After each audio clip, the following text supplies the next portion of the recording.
તો વડોદરામાં hit and રનની ઘટના બની જેમાં એક મહિલાનું મોત થઈ ગયું છે તે આરોપીએ નિવેદન આપ્યું છે। રક્ષિત નામનો આરોપી છે તેણે કહ્યું છે કે ગાડી સ્પીડમાં હતી એટલે કે તેણે સ્વીકાર કર્યો છે। હું તમામ લોકોની માફી માંગુ છું। રક્ષિતે એવું પણ કહ્યું કે હું માફીનો હકદાર નથી। મારથી બચવા માટે હું ભાગી ગયો હતો।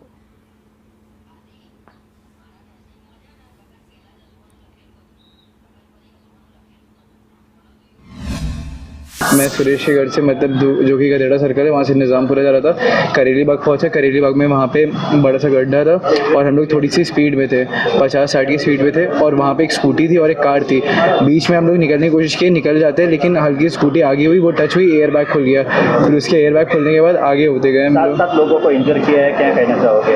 सर मैं उनसे पहले सबसे पहले उनसे पूरी माफ़ी मानना चाहूँगा। मैं माफ़ी के हकदार भी नहीं हूँ, मुझे मालूम है और इसे बोलने की बातें नहीं है। जब मुझे मालूम है कि अभी मुझे पता चला मैं क्या फील कर रहा हूँ। सर अफसोस तो बहुत छोटा शब्द है सर, ऐसा वही तो बोल रहा, सारी बोलने की बातें और कुछ नहीं है।